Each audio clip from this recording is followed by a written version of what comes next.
I'd like to welcome all of you to the 75th Precinct for today's Sexual Violence Survivor Resource Guide rollout. To begin, it is my pleasure to introduce the first Deputy Commissioner, Tania Kinsella.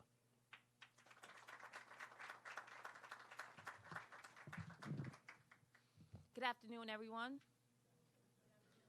It doesn't sound like a good afternoon. Good afternoon, everyone. Good afternoon. Today I'm joined here with Deputy Chief Ortiz, Emily Miles from New York City Alliance Against Sexual Assaults.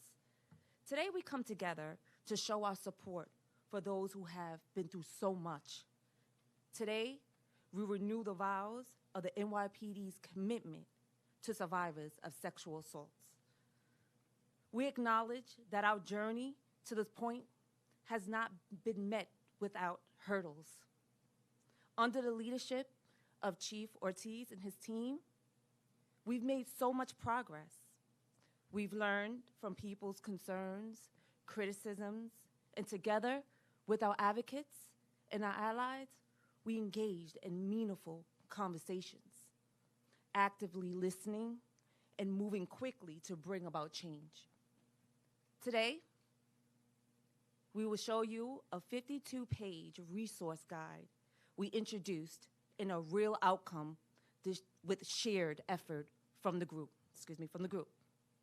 Made in partnership with Emily Miles and the New York City Alliance Against Sexual Assaults, this guide is a beacon of support. It gives survivors power and makes sure that what they need and when they need it, they have it. The NYPD understands that being a survivor isn't easy. As a former precinct commander, I've seen the struggles of survivors face firsthand. Not everyone's ready to chat with a cop right away, or might feel awkward or uncomfortable about it. That's why this guide is so important, covering everything from helplines and health care to make sure that every New Yorker can get their hands on this guide. Posters with QR codes will be posted in the entrance of every police facility. And I will say this again. A poster with QR codes will be posted in every police facility. This aims to ease the overwhelming process survivors may face when seeking assistance. With a single click, these codes will unlock unlimited resources, information, and care that the victims may need. This guide is a reflection of the thoughtful collaboration between experts in the field and the hard work of the men and women in Special Victims Unit. Their dedication to handling hard cases every day has contributed so much to this project. Accessible in every command, in every officer's smartphone that they carry on patrol or on their persons, this guide is a proud addition of our hard efforts. It is a big step in making real help available to everyone, urging every survivor to take full advantage of the resources offered.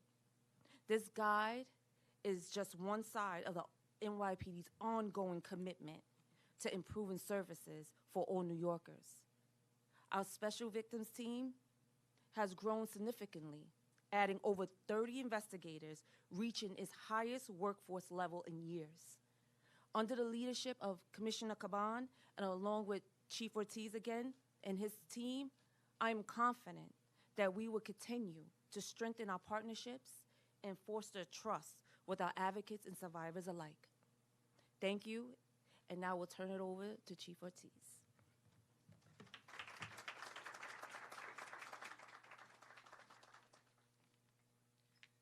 Good afternoon.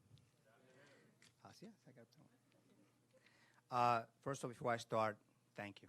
This is very important to us since about 8 months ago when we started talking about this. So first of all, thank you, Deputy Commissioner, for being here and other senior executives. It's important to show that it's meaningful to the whole department, and I think that shows. Again, welcome to our distinguished guests and our advocates. But thank you for joining us today as we embark in this new and exciting chapter in the department's history. The collaboration between Special Victims Division and Special Victims Advocates is strong and unwavering, and this event demonstrates that. When I took over a year ago, I made a commitment to our partners that we would work together and provide a survivor-centric approach. Thank you to Commissioner Caban and his team, who made it possible with their support, and to our advocate partners who have had a tremendous impact in the strides we have made. Finally, I'd like to thank Inspector Griffith and his team for graciously hosting us here in the 7-5 precinct. The New York City Alliance Against Sexual Survivor Resource Guide provides crucial information on supportive resources to help survivors of sexual assault and human trafficking. This guide is now posted and accessible in every precinct, transit district, and police service area citywide, and remains a vital resource for survivors and their families throughout New York City. Our survivors shouldn't struggle to find and access resources, and with this rollout, we will now be accessible throughout all of New York City. With this momentous collaborative effort, we can assist New Yorkers in even more ways. But I want to like to thank Emily Miles and her staff at the New York City Alliance Against Sexual Assault. When they approached my staff and me about trying to provide survivors access to services inside the precincts, we knew it would require a tremendous effort to accomplish. Emily and her staff immediately went to work. They obtained the finances through a grant and ensured that we would have the necessary logistics to print the posters and the cards. I thank her and her continued support for making this happen. We would not be here today without her. As we stand here today during Human Trafficking Awareness Month, the NYPD continues to stand alongside victims and survivors of all crimes of sexual violence. Our event today just shows how important this collaboration is. When we work together, anything is possible. Thank you. I want to pass it over to the brains, Ms. Emily Miles.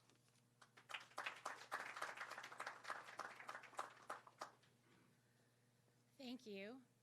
My name is Emily Miles. I'm the Executive Director of the New York City Alliance Against Sexual Assault.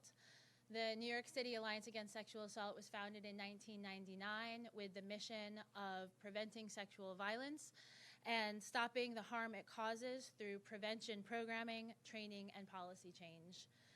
So I'm incredibly proud to be standing before you today as we announce the launch of the Sexual Violence Resource Guide across New York City and precincts. I want to thank Commissioner Caban and his entire team for believing in this idea and for championing this idea.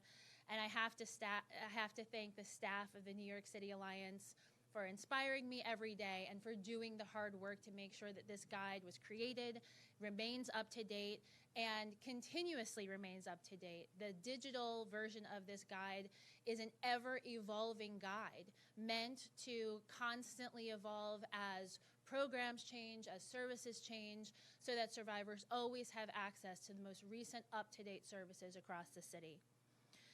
Every day, programs across New York City offer high-quality, free, confidential, trauma-informed services to survivors of sexual violence.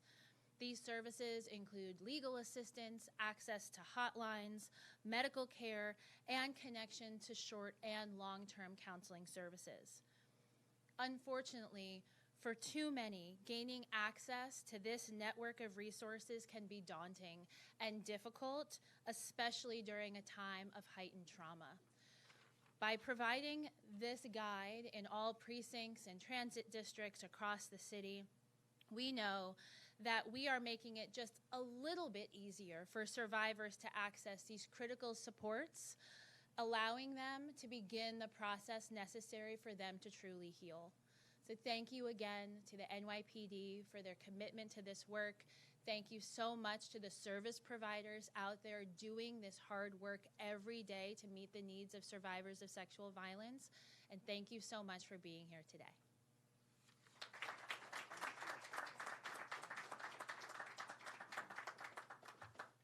All right, we'll open it up now for questions. Any questions in the back? Yes, thank you. Can you explain how the QR code works? Sure. Pretty much what you would do is if, let's say, a survivor walks into a precinct, and we do get some survivors that may walk into a precinct and they may feel overwhelmed. They may feel like, you know what, this is just not my time to tell my story. They can scan the code. It pretty much opens up to, I think almost, I think it was 50, I think 50, 54 pages of information and services that allows them.